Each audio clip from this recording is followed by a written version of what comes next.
श्री कृष्ण लीला पुरुषोत्तम अध्याय 6। जब नंद महाराज घर लौट रहे थे तो उन्होंने वसुदेव द्वारा दी गई इस चेतावनी पर कि गोकुल में कुछ उत्पात हो सकता है विचार किया। निश्चय ही यह सलाह मैत्रीपूर्ण थी और असत्य न थी। अतः नंद ने सोचा इसमें अवश्य ही कुछ न कुछ सच्चाई है। अतः डर के मारे वे श्री भगवान की शरण लेने लगे। संकट आने पर भक्त के लिए स्वाभाविक है कि वह श्री कृष्ण का चिंतन करे, क्योंकि उसके लिए अन्य कोई आश्रय नहीं होता। जब शिशु संकट में होता है तो अपने माता पिता का आश्रय लेता है। इसी प्रकार भक्त सदैव श्री भगवान की शरण में रहता है, किंतु जब उसे कोई विशेष संकट दिखता है तो वह तुरंत ईश्वर का स्मरण करता है। अपने मंत्रियों से मंत्रणा करने के बाद कंस ने पूतना नामक डायन को, जो छोटे छोटे बच्चों को अत्यंत नृशंसतापूर्वक मारने का इंद्रजाल जानती थी, आदेश दिया कि वह शहरों, ग्रामों तथा चारगाहों में जाकर सारे बच्चों का वध कर दे। ऐसी डायनें अपना इंद्रजाल वहीं फैला सकती है जहाँ श्री कृष्ण के पवित्र नाम का कीर्तन या श्रवण न होता हो। कहा जाता है कि जहाँ कहीं श्री कृष्ण के पवित्र नाम का कीर्तन होता है, चाहे वह उपेक्षा से ही क्यों न हो, वहाँ से सारे बुरे तत्व, भूत प्रेत तथा संकट तुरंत भाग जाते हैं। और जहाँ श्री कृष्ण के पवित्र नाम का कीर्तन गंभीरता से होता हो, विशेष रूप से वृंदावन में जहाँ परमेश्वर स्वयं उपस्थित थे, वहाँ तो यह सर्वथा सत्य है। अतः नंद महाराज के सारे संदेह निश्चित रूप से कृष्ण प्रेम पर ही आधारित थे। वास्तव में पूतना में ये शक्ति होते हुए भी उसकी गतिविधियों से कोई भय न था। ऐसी डायनें खेचरी कहलाती हैं, जिसका अर्थ है वे जो आकाश में उड़ सकती हैं। इस तरह का इंद्रजाल आज भी कुछ स्त्रियों द्वारा भारत में दूरस्थ उत्तर पश्चिमी भाग में किया जाता है। वे उखड़े वृक्ष की शाखाओं पर बैठकर एक स्थान से दूसरे तक आ जा सकती हैं। पूतना को यह इंद्रजाल ज्ञात था, इसलिए भागवत में उसे खेचरी कहा गया है। पूतना किसी प्रकार की अनुमति के बिना ही गोकुल में नंद के आवास महल में घुस गईं। सुंदर वस्त्रों से आभूषित होकर वह परम सुंदरी के रूप में माता यशोदा के घर में गईं। अपने उठे हुए नितंबों, उन्नत उरोजों, कान की बालियों तथा केश में लगे फूलों से वह अतीव सुंदर लग रही थी। अपनी क्षीण कटी से वह और भी सुंदर लग रही थी। उसकी आकर्षक चितवन तथा मंद मुस्कान से वृंदावन के सारे वासी मोहित हो गए। भोली भाली गोपियों ने सोचा कि वह हाथ में कमल पुष्प धारण किए वृंदावन में आई साक्षात लक्ष्मी देवी हैं। उन्हें लगा कि वह अपने पति श्री कृष्ण को देखने के लिए स्वयं आई हैं। उसकी अपूर्व सुंदरता के कारण उसे किसी ने रोका नहीं, अतः वह बिना रोक टोक के नंद महाराज के घर में प्रविष्ट हो गई। अनेकानेक बालकों का वध करने वाली पूतना ने श्री कृष्ण को पालने में लेटा देखा। वह तुरंत समझ गई कि इस नन्हे बालक में अद्वितीय शक्ति है, जो राख से ढकी अग्नि की भांति छिपी है। उसने सोचा, यह बालक तो इतना शक्तिशाली है कि क्षण भर में सारे ब्रह्मांड को नष्ट कर सकता है। पूतना की समझ अत्यंत महत्वपूर्ण है। भगवान श्री कृष्ण प्रत्येक प्राणी के हृदय में स्थित हैं। श्रीमद् भगवद गीता में कहा गया है कि वे मनुष्य को आवश्यक बुद्धि प्रदान करने वाले तथा विस्मृति उत्पन्न करने वाले हैं। पूतना को तुरंत पता चल गया कि जिस बालक को वह नंद के घर में देख रही है वह साक्षात श्री भगवान हैं। वे वहाँ नन्हे बालक के रूप में लेटे थे, किंतु इसका अर्थ यह नहीं था कि वे कम शक्तिशाली थे। यह भौतिकतावादी सिद्धांत कि ईश्वर पूजा विकासवादी है, ठीक नहीं है। कोई भी मनुष्य ध्यान या तपस्या द्वारा ईश्वर नहीं बन सकता। ईश्वर सदैव ईश्वर रहता है। श्री कृष्ण बालक के रूप में उतने ही पूर्ण हैं जितना कि एक विकसित युवक के रूप में। मायावादी सिद्धांत के अनुसार जीवात्मा प्रारंभ में ईश्वर था, किंतु अब वह माया के प्रारंभ से अभिभूत हो गया है।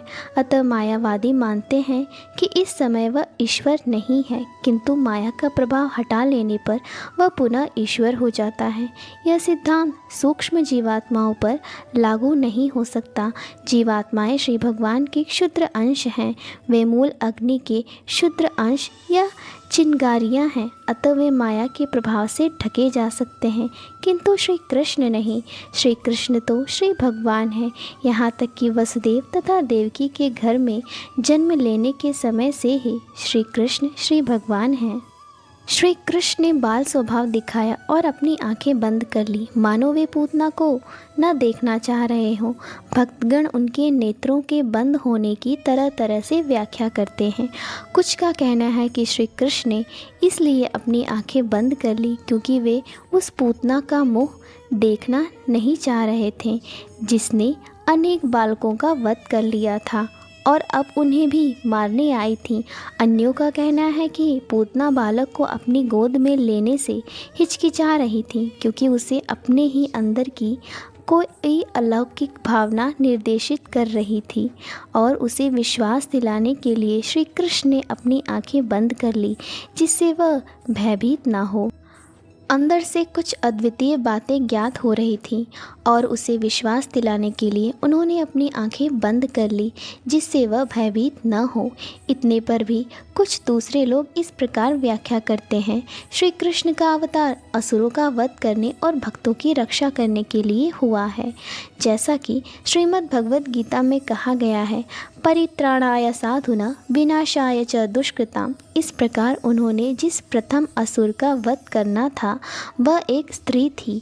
वैदिक नियमों के अनुसार स्त्री, ब्राह्मण, गाय या बालक का वध करना वर्जित है, किंतु श्री कृष्ण को बाध्य होकर पूतना का वध करना पड़ा और चूँकि स्त्रीवध शास्त्रोचित नहीं है इसलिए श्री कृष्ण के पास आंखें बंद करने के अतिरिक्त अन्य कोई चारा न था। एक दूसरी व्याख्या यह है कि श्री कृष्ण ने इसलिए आंखें बंद कर ली क्योंकि वे पूतना को मात्र अपनी धाय के रूप में मान रहे थे। पूतना श्री कृष्ण के पास स्तनपान कराने आई थी। श्री कृष्ण इतने कृपालु हैं कि यह जानते हुए भी कि पूतना उन्हें मारने आई है, उन्होंने उसे अपनी धाय माता के रूप में देखा। वैदिक मान्यता है कि माताएं 7 प्रकार की होती हैं: सगी माता, गुरु माता, रानी, ब्राह्मणी, गाय, दाय तथा पृथ्वी। चूँकि पूतना श्री कृष्ण को अपनी गोद में लेकर स्तनपान कराने आई थी, अतः श्री कृष्ण ने उसे अपनी माता के रूप में स्वीकार किया। यह एक अन्य कारण समझा जाता है कि श्री कृष्ण ने अपनी आंखें बंद कर ली। अब उन्हें धाय माता का वध करना था, इसलिए उन्होंने अपनी आंखें बंद कर ली, किंतु उन्होंने अपनी माता धाय के वध करने तथा अपनी सगी माता धर्म माता यशोदा के प्रति प्रेम करने में कोई अंतर न रखा। हमें वेदों से यह भी जानकारी मिलती है कि पूतना के साथ भी मातृव्रत व्यवहार किया गया और यशोदा के साथ ही उसे भी इस संसार से मुक्ति प्राप्त हुई। जब बालक कृष्ण ने आंखें बंद कर ली तो पूतना ने उन्हें अपनी गोद में उठा लिया। उसे यह ज्ञात न था कि वह साक्षात मृत्यु को पकड़े हुए हैं। यदि मनुष्य धोखे से रस्सी को सर्प मान बैठता है तो उसकी मृत्यु हो जाती है। इसी प्रकार श्री कृष्ण से भेंट होने के पूर्व पूतना अनेक बालकों का वध कर चुकी थी और उसने श्री कृष्ण को भी उन जैसा ही समझा, किंतु अब वह एक सर्प को पकड़ने जा रही थी जो उसे तुरंत मार देगा। जब पूतना बालक कृष्ण को गोद में ले रही थी तो माता यशोदा तथा रोहिणी दोनों ही वहां उपस्थित थीं, किंतु उन्होंने उसे मना नहीं किया क्योंकि वह सुंदर वस्त्रों से आभूषित थी और श्री कृष्ण के प्रति मात्र प्रेम प्रदर्शित कर रही थी। वे यह न समझ पाई कि वह एक अलंकृत म्यान के भीतर छिपी तलवार की भांति हैं। पूतना ने अपने स्तनों में घातक विष लगा रखा था और गोंद में लेते ही उसने अपने स्तन श्री कृष्ण के मुख में लगा दिए। उसे आशा थी कि जो ही वह उसके स्तनों का पान करेगा त्यों ही मर जाएगा, किंतु श्री कृष्ण ने क्रुद्ध होकर तुरंत मुंह में स्तन लगा लिया। उन्होंने विषयुक्त दूध के साथ उस असुरनी के प्राण चूस लिए। श्री कृष्ण इतने दयालु हैं कि जब पूतना अपना पान कराने आई तो उन्होंने उसकी मनोकामना पूरी की और उसके इस कार्य को माता सा आचरण माना, किंतु वह और अधिक दुष्ट कार्य न करे इसलिए उन्होंने तुरंत ही उसे मार डाला। चूँकि यह असुरनी श्री कृष्ण द्वारा मारी गई, अतः उसे मोक्ष प्राप्त हुआ। जब श्री कृष्ण ने उसकी छाती को अत्यंत बलपूर्वक दबाया और उसके प्राण हर लिए तो वह भूमि पर गिर पड़ी और अपने हाथ पैर फैलाकर चिल्लाने लगी, मुझे छोड़ दो, मुझे छोड़ दो। वह ज़ोर से चिल्ला रही थी और उसका सारा शरीर पसीने से तर था। उसके दांत खुदी हुई सड़कें लग रहे थे और उसके नथुने पर्वत कंदराओं के समान प्रतीत हो रहे थे। उसके स्तन छोटी छोटी पहाड़ियों जैसे लग रहे थे और उसके केश विशाल लालाब झाड़ी के समान थे। उसकी आंखें गड्ढे अंधकूपों के तुल्य, दोनों जांघें नदी के दोनों किनारे के सदृश, उसके दोनों हाथ दृढ़ निर्मित सेतुओं के समान तथा उसका उदर सूखे सरोवर की तरह लग रहा था। इसे देखकर सारे ग्वाल तथा गोपियां आश्चर्य एवं भय से चकित थे। उसके गिरने से जो घोर शोर हुआ, उससे अनेक मस्तिष्क तथा कानों पर आघात लगा और उनके हृदय तेजी से धड़कने लगे। जब गोपियों ने नन्हे श्री कृष्ण को पूतना की गोद में निर्भय खेलते पाया तो वे तुरंत आ गईं और उन्हें उठा लिया। माता यशोदा, रोहिणी तथा अन्य वृद्ध गोपियों ने तुरंत ही चावल लेकर उनके शरीर की परिक्रमा करते हुए शुभ अनुष्ठान संपन्न किए। बालक को गोमूत्र से पूरी तरह नहलाया गया तथा पूरे शरीर में गोखुर से उठी धूलि लगाई गई। उसका उद्देश्य नन्हे श्री कृष्ण को भविष्य की अशुभ घटनाओं से बचाना था। इस घटना से पता चलता है कि परिवार, समाज तथा प्राणी मात्र के लिए गाय की कितनी महत्ता है। श्री कृष्ण के दिव्य शरीर के लिए किसी संरक्षण की आवश्यकता नहीं थी, किंतु हमें गाय की महत्ता का उपदेश देने के लिए श्री भगवान के ऊपर गोबर का लेप लगाया गया, गोमूत्र से उन्हें नहलाया गया और गायों के चलने से उठी धूलि उन पर छिड़की गई। इस शुद्धिकरण के बाद माता यशोदा तथा रोहिणी समेत गोपियों ने विष्णु के नामों का उच्चारण किया, जिससे श्री कृष्ण के शरीर को समस्त कुप्रभावों से पूरी सुरक्षा प्राप्त हो सके। उन्होंने अपने हाथ पैर धोए और 3 बार जल का आचमन किया, जैसा कि मंत्रोच्चार के पूर्व करने का रिवाज है। उन्होंने इस प्रकार मंत्रोच्चार किया, हे कृष्ण, अज नाम से विख्यात भगवान आपके पाँवों की रक्षा करें। मणिमान श्री भगवान आपके घुटनों की और श्री भगवान यज्ञ आपकी जांघों की रक्षा करें। श्री भगवान अच्युत आपकी कमर के ऊपर भाग की ओर, श्री भगवान हैग्रीव आपके उदर की रक्षा करें।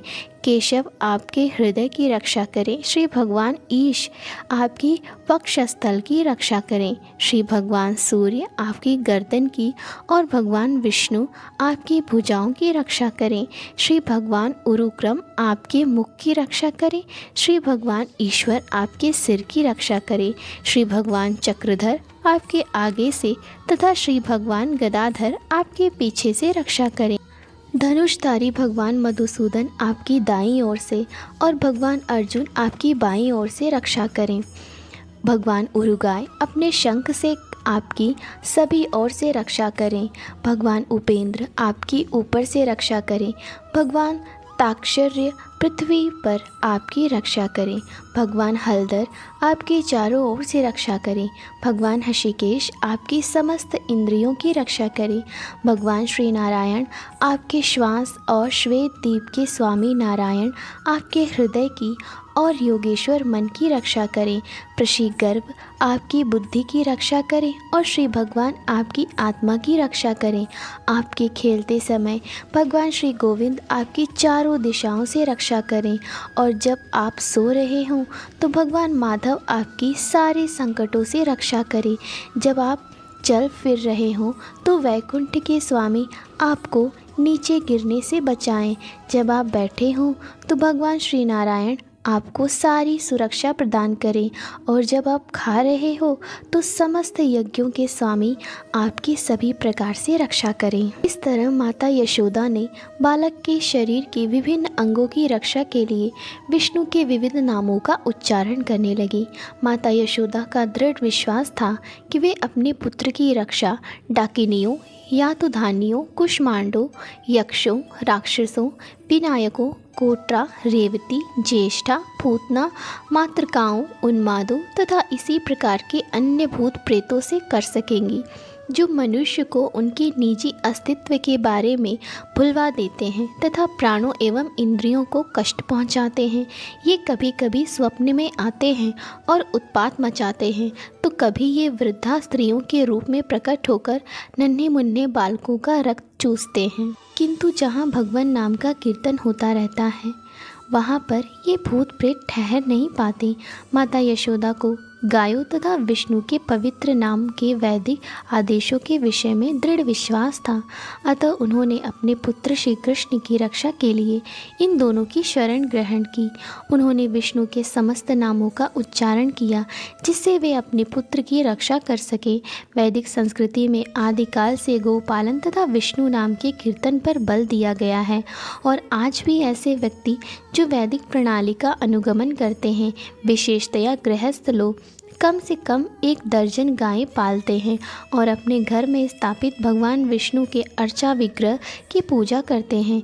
जो लोग कृष्ण भावनामृत में उन्नति कर रहे हैं, उन्हें इस कार्यकलाप से पाठ सीखना चाहिए और गायों तथा विष्णु के शुभ नाम में रुचि लेनी चाहिए।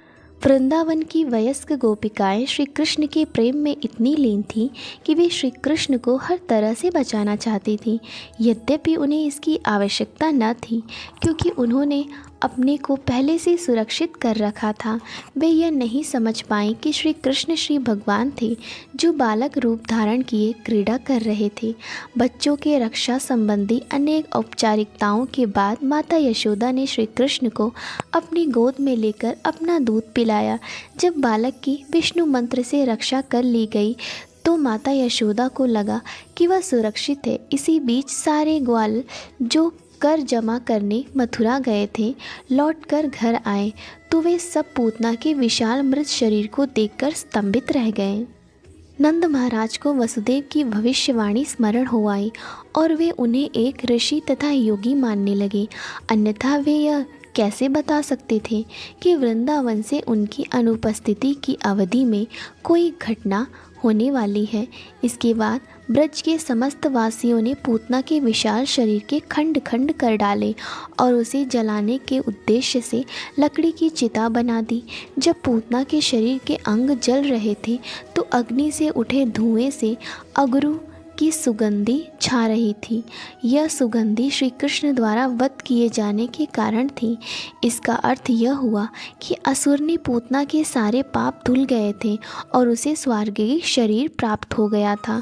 यहाँ ऐसा उदाहरण प्राप्त होता है कि भगवान कितने सर्व कल्याणकारी हैं।